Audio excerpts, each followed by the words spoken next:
Welcome to another Campfire Stories, presented to you by the Malden Public Library. Tonight's reading asks the question, what is a horror story? And then answers it in a rather gruesome and illustrative way. The title is Introduction to the Horror Story, Day 1, and it's written by Kurt Fawver. I hope it gives you plenty to think about, but I'm not going to say much more about it. We're just going to begin. So here it is. Introduction to the Horror Story, Day 1, by Kurt Fawver. Welcome to Introduction to the Horror Story. This is an upper-level course with extensive reading and writing assignments, as well as a practical component. It has no prerequisites other than existence and consciousness, which I believe you all possess, though I may be wrong. In this class, you will be tested in numerous areas, including critical thinking, evidentiary reasoning, and logical application of complex ideas to various textual and metatextual scenarios. Many of you will find this course difficult, if not impossible, both in terms of content and effect. Horror is not for the weak of heart or the frail of mind. It reveals, it disturbs, it shatters illusions of control.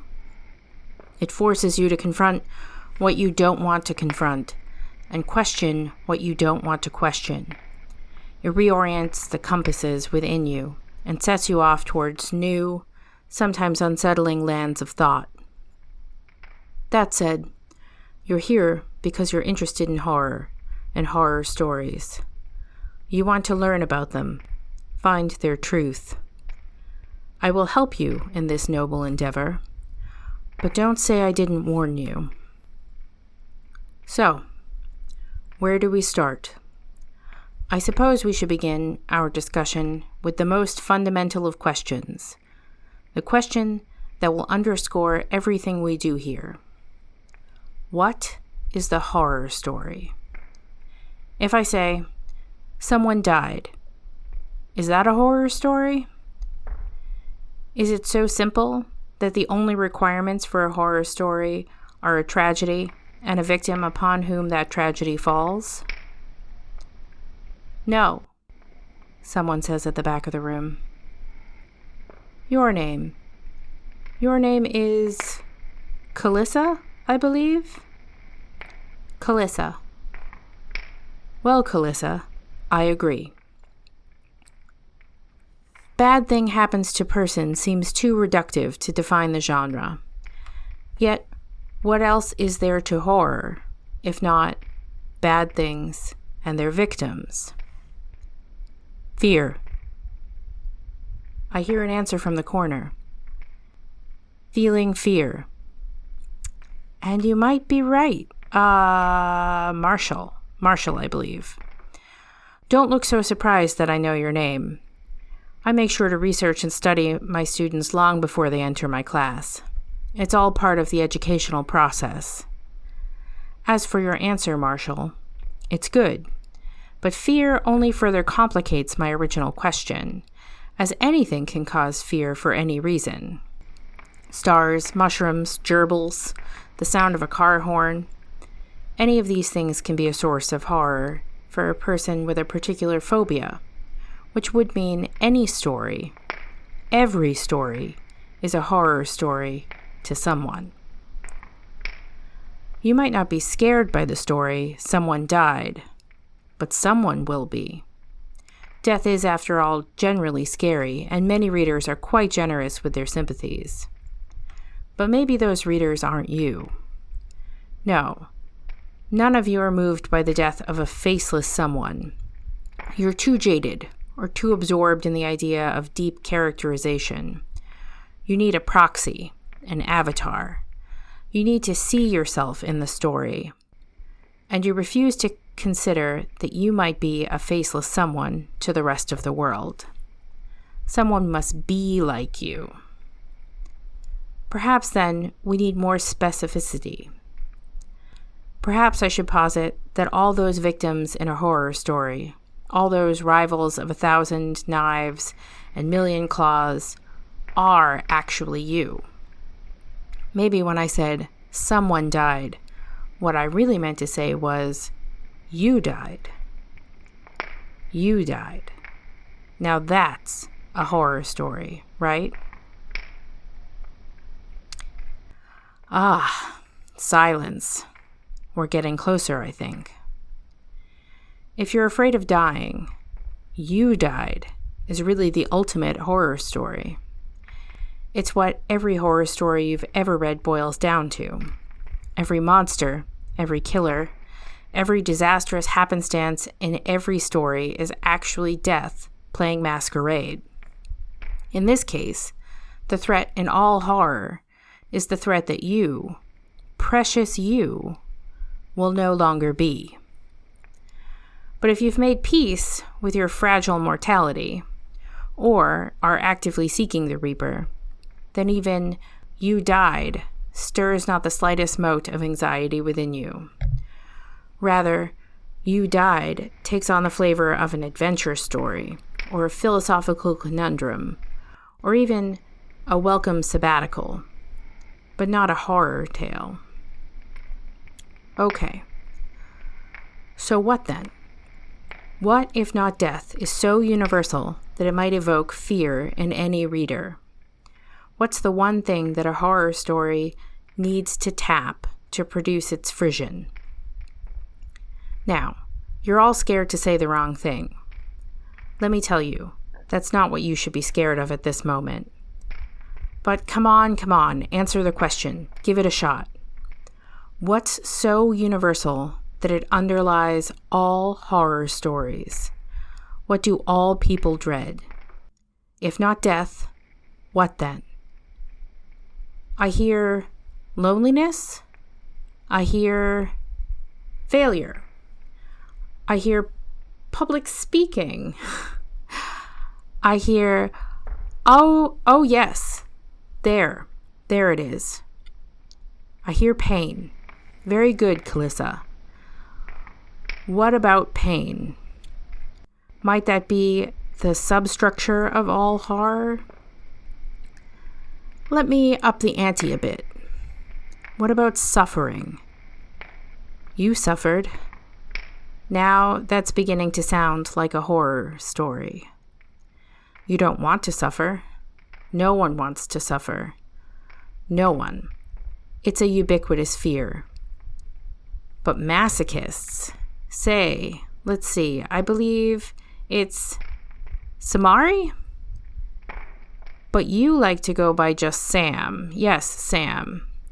Sam, don't be pedantic. Yes, masochists sometimes enjoy what others might deem suffering. But to the masochist, that suffering isn't suffering at all, it's pleasure. A masochist still experiences suffering, just through less conventional means.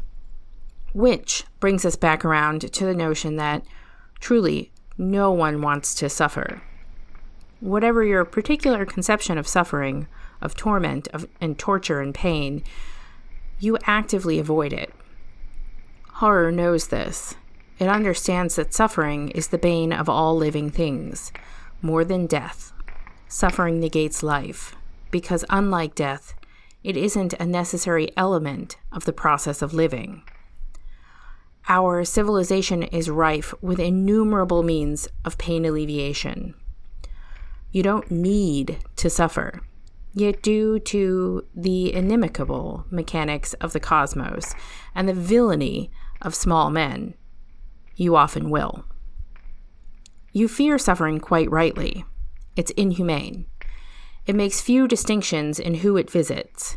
It plays by no rules, but its own desire to propagate. It tries to dissolve the foundations of your will to exist, and turns your thoughts towards death without promising death's release. It's hell, set aflame inside you. And yet, despite all of this, you suffered still seems unsatisfying as a horror story. It should unsettle you, make you uneasy about your tenuous safety in the world. But it doesn't hit hard enough. We need to dig into detail about your suffering. We need to tear open the wound. We need to know why you suffered. On its own, suffering is an abstract horror. We must strike its proper name into stone. Were you beaten, eaten alive, mutilated beyond recognition? Were you driven mad, driven to suicide, driven off a never-ending cliffside? I ask you, what specific brand of suffering do you think works best to create the most poignant horror? What can we add to our tiny story? Yes. Any takers? Excellent. Calissa, you must speak from experience because I hear the sliver of defeat in your throat. Loss, Calissa says. Perfect. I would add its fraternal twin deprivation to your answer as well. Loss and deprivation. These flavors of suffering either make you incomplete or prevent you from being complete.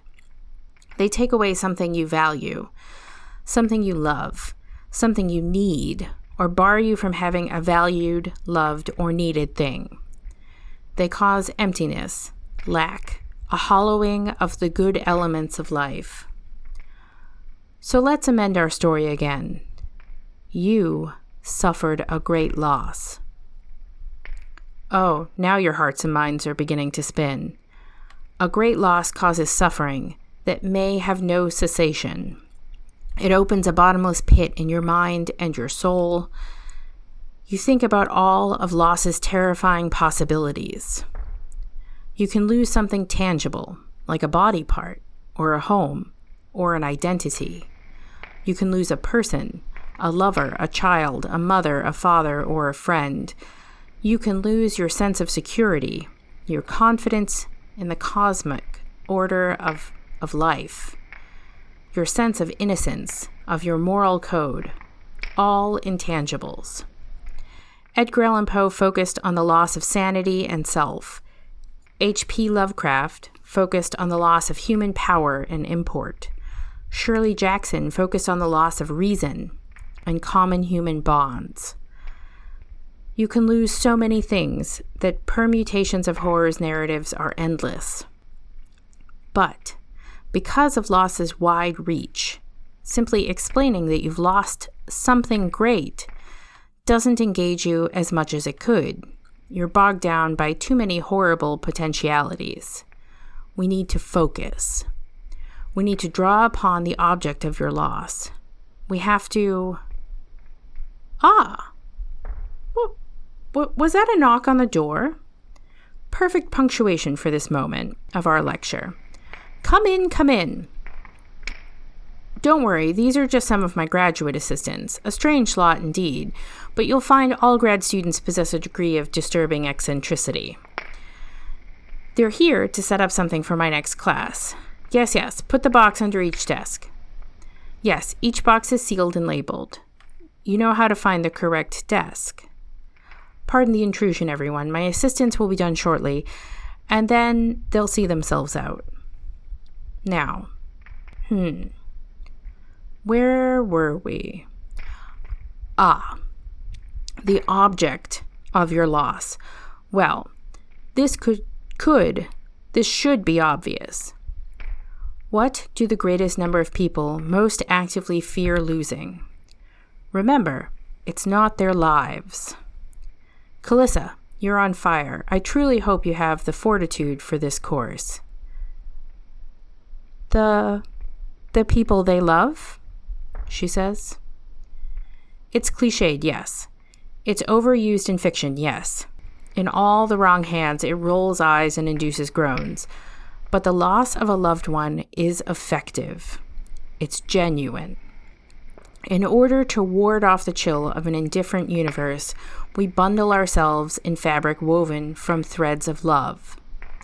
When that fabric tears, it leaves us shivering and naked, with nothing but our barest selves to carry on. This is why the loss of a loved one is a type of loss nearly every thinking and feeling human being fears. It's a horror we can imagine all too well. Classic horror stories use it to great effect. Frankenstein, I Am Legend, and It, for example, all incorporate lost loved ones or deprivation of loved ones as a key element to their plots. And modern masters follow suit.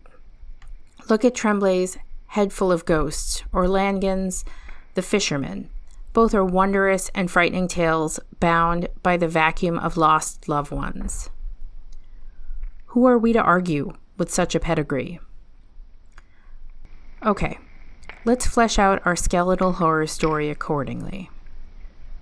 You suffered a great loss of a loved one. I can sense the uneasiness in the room. Some of your throats tighten with memories. You hear the whisper of a voice that was swept up by the wind long ago. You smell the briefest puff of perfume, of aftershave, of a favorite deodorant you'd almost forgotten. You are haunted by the space at your side that a special person could fill, indeed should fill, but never will again. And there is tremendous horror in that. Even so, something is not yet quite right. The story can still be more impactful. Thank you, assistants, for all your hard work over the last night and this morning. I'll meet with you later about our results. There they go, so eager to impress, so ravenous in their ambition. All right. Back to our conversation, though. More impact, I say. We need more impact. But how? Let me ask, in which direction is our tiny tail currently pointed? Thoughtful furrowing of brows is good, but does anyone have an answer? All right, Calissa. Yes, go ahead, you're the star today. Exactly right. Our story is pointed backwards, toward the past. Now, stories told in past tense are traditional. They make sense to us because a narrator in the present collates events in the same way we collate memories, stitching together disparate parts to create a structured narrative with meaning. But they're not the most effective mode for horror. Horror is most acute when it's uncertain, when its outcome can't be known. With past narration, we know the horror has been survived or dealt with in some manner. We know it has something akin to an end, because the narrator can look backward and provide some level of conclusion or closure. Horror in present tense, that's immediate, and the danger it entails are not distant in time or space. It's more intense, more taut, more riddled with anxiety. The question of who will survive and what will be left of them is never more pregnant than in a present tense horror story. Even more effective than present tense, though, is future tense. Future tense in any genre is rare. It creates an ephemeral aura about the narrative, a sense of both uncertainty and distance. For this reason, most readers and writers don't like it. It's too abstract. But for our clinical horror purposes, it works beautifully. Why? Well, consider. We know two truths about the future. One, it's unknown, which makes it ominous for all the potential horrors that lurk in its midst. We can only guess at the nature and magnitude of the terrible things waiting for us. Two, its horrors are yet to happen, but they're also inevitable. Therefore, we have just enough distance from them to be anxious about them. They terrorize our imaginations.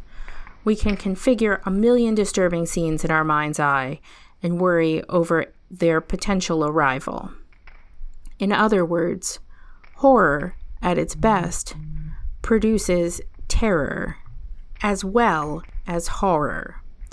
That is, it forces upon us a measure of fearful anticipation. Shifting our story to future tense will provide such terror. You will suffer the great loss of a loved one. See? Much improved. Much more terror-laden. I know those of you with vivid imaginations envision numerous bodies lying cold on a morgue slab. Panic over how you might live without your cherished ones burns from crown to toe. You catalog all the people in your heart and hope your love sends them a psychic bubble of protection. Still, sparkling gravestones etched with familiar names smash through the bulwark of your hope. You can't conceive of going on. You can't see how your life would ever again feel complete. A widow's wail begins to spin in your chest. A tear wells in the corner of your eye. Wait. This is so emotional. We're teetering on the verge of melodrama. How do we pull back from this trap of interiority and bittersweet tragedy? How do we ensure we're working in horror? What have we not included in our story that I'm sure draws many of you to the genre in your most wicked moments? What keeps horror edgy? You there, second row, next to the last seat. Elena. The smell from the box under your desk is making you ill. So sorry about that. Try to hold up your sweater sleeve over your nose, or breathe through your mouth. We'll be done soon. Returning to my question, let me ask again. What keeps horror edgy? Blood. Marshall, good. Blood. Yes. Bloodletting. The rippling and tearing and exploding of something. Not of a body necessarily, but of something. We're talking violence. A horror tale needs a healthy slice of violence, or at least a significant threat or implication of violence, lest it veer into drama. Violence keeps fiction, shall we say, barbed. It helps underscore the power, gravity, and immediacy of horror. It is a harbinger of change that provides action, and in its lower forms, titillation. Surely we want the horror in our story to be taken seriously, to be understood as a thing of importance and weight. We want it to be impactful, dangerous, barbed, as I said. And maybe we do want a tiny visceral thrill as well. So violence in some form is a necessity. Another edit then. Let's be more specific in describing your loss than great. Let's be violent. You will suffer the violent loss of a loved one. So much more horrifying. Violence doesn't give us time to rationalize the loss. It comes as the reaper often does, without warning and without fanfare. And it adds a gruesome flourish to the proceedings. It keeps an audience on their toes. But it can also be the most banal of horror's elements if overused, and can easily lapse into comedic slapstick. On that note, let's leave our violence without further description. It might entail decapitations or disembowelings, or drill punctured eyeballs, any number of infinite grotesqueries, really. But in this instance, it's best we let it marinate in vagueness and force you, the readers, to conjure up the grisly details. Something concerns me, though. What makes our story different than plain tragedy? Ah, blank faces. Even Calissa seems perplexed. A story about your father being stabbed to death in a mugging is horrific, but it's probably not what we'd term horror. A story about your girlfriend being crushed in an auto accident is horrific, but by itself, it's not what we'd usually call horror. So how do we differentiate horror from the greater world of tragedy? What does garden variety tragedy involve that horror doesn't deal in? Spectacular, Calissa. Understanding, she says. explanations. Yes, precisely. Reason and rationale. And more than that, reasons and rationales that make sense to conventional human logic. Horror bends and often breaks the ideas of motive, rationale, and conventional logic. When violence happens for a causal reason, we can understand. It can be horrifying, but it's not horror with a capital H. No, then it's just the pitiful machinations of vicious animals in a chaotic universe. But violence motivated by warped or alternative logic, or better yet, violence that has no discernible motivating factor at all, these defy the very underpinnings of our need for large-scale order and meaning. A violent act that has no explanation we can grasp leaves us adrift. Yes. Ben, is it? Ben, yes. What is it, Ben? The box under your desk is leaking. Just move your backpack. It won't be your concern for much longer. Back to my point. A violent act has no explanation we can grasp, leaves us adrift in an epistemological blank space. It erases deeply held so-called truths of science and faith and our own experience. It takes away our ability to know a thing and thereby our ability to affect it. It is a revelation of our fundamental ignorance and thus impotence in this world. We become horrified not by the violence alone, but by the ramifications of having absolutely no mastery over it. So let's extricate cause and effect. Let's get rid of reason. You will suffer the violent loss of a loved one for no reason. Delicious. We're almost there. Almost at the minimum bound of a horror tale. We just need one more addition to our story. We need to clear up the haze of indeterminacy that surrounds our use of future tense. What do I mean? I mean, Marshall, that saying you will is not sufficient to produce urgency and therefore induce horrified panic. You will imagines a broad time frame, indefinite in length. Tell someone you will die, and they're likely to reply, of course, or yeah, we all will, and go on with their day. But if you tell someone you will die in a year, or next week, or today, terror sets in, and suddenly their entire perspective shifts toward that event because of its immediacy. For most people, horror becomes horror only when it's at hand. Otherwise, it's little more than a vague darkness on the remote horizon. So let's bring our story into disturbing clarity. Let's make the future today.